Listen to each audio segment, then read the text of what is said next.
Welcome to the show. We have a fantastic show today. It's going to be a lot of fun, a little bit of a departure from my usual style of project, but I think you're going to like it. I am going to be building a battle axe today. However, if you came to see a video where a battle axe is forged from a single block of steel, this is not going to be your video.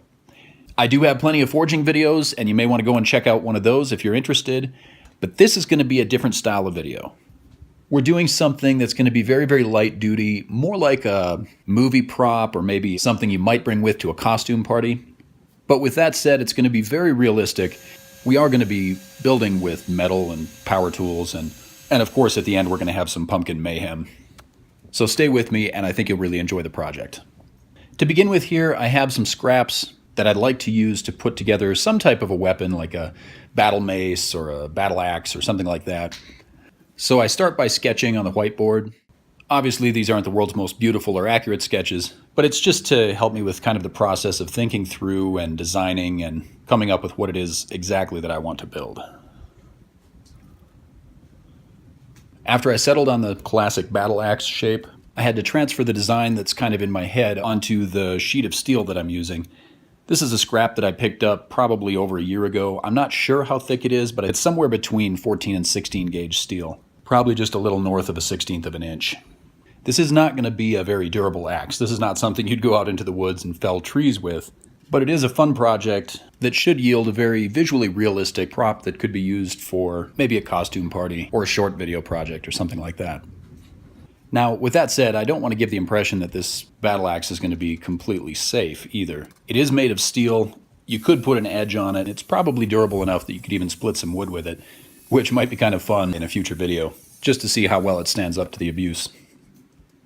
So most of the steps in this project are pretty straightforward. The idea here is to rough out the shape using whatever tools are convenient. You could use a hacksaw for this, or maybe a bandsaw if you had one. I'll be using the angle grinder for most of the cutting and shaping. And once the shape is roughed out, I tried cleaning it up with this belt sander locked into my bench vise. I kind of had mixed results with that. It was difficult to get in there and really match the curve that I wanted. So I went back to the angle grinder with kind of a worn grinding disc on it, so it has a little bit of a softer edge, and I can use that to shape the steel and really get the outline that I want.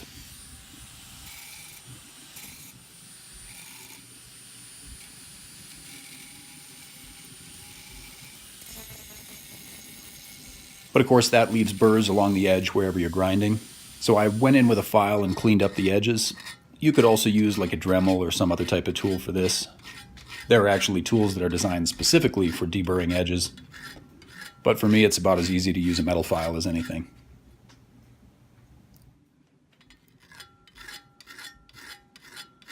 So when it comes to welding, I am not an expert by any means, but I have found that before I do even the first tack weld, I really want to get the geometry worked out and everything set in place exactly where I want it to be, and then secure it fairly well. Might be a little different if I had a TIG welder, but using this flux core wire feed model, it will have a tendency to kind of push things out of alignment if I don't have things secured pretty well. So you see here that I'm using the vise. I dropped a magnet in behind to kind of hold things in place, and then I clamped that down with a welding clamp. It isn't perfectly secure, but it should be good enough that I can get the first few tack welds on there, and then nothing will move after that.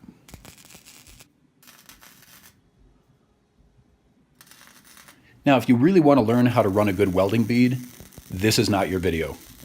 Please don't look too closely at my work here. Remember, I'm a novice and a hobbyist, and there are 1,000 other channels out there that can teach you proper welding techniques. I just know enough to get by on little projects like this. And of course, anytime you use a MIG welder, especially with flux core wire, there's always going to be all kinds of soot and slag and junk to clean up afterward. So you'll see me use a couple different tools for that. I've found that the cleanup process is always use what works for you, and if one thing doesn't work, try something else, and eventually you get there.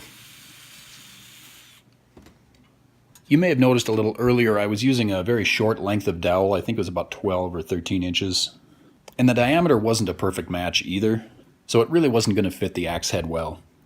But fortunately I did find a longer piece, probably 2.5 feet, and it had a little bit wider diameter too. If I had a wood lathe, this part would probably go a lot smoother, And if you're really looking to do a professional job, you probably would want to use a lathe for this. But actually the belt sander worked pretty well for this. I think the key was to just go a little bit at a time. If I got too aggressive with it, it'd be really easy to throw everything off and wind up with a bad fit. But I just took a little at a time and kept checking it until I had the taper just about right.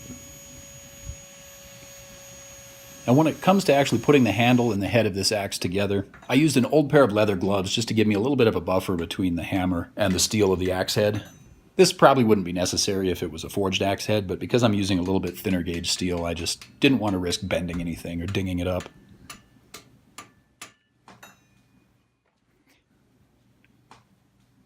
So with that part done, I taped off the handle and sprayed the axe head with a matte black. And for the handle, I decided to use the charring technique to give it a dark finish. I found that you have to be a little bit careful when you're doing this, for probably obvious reasons.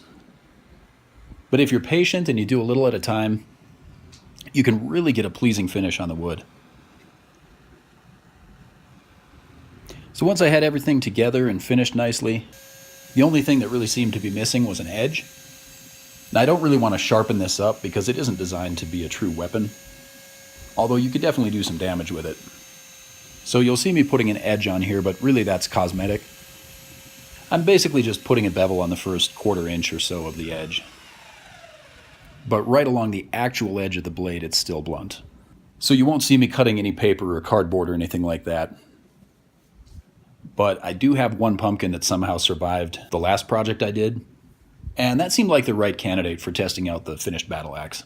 So if you're squeamish about pumpkin carnage, you may want to avert your eyes for this next part.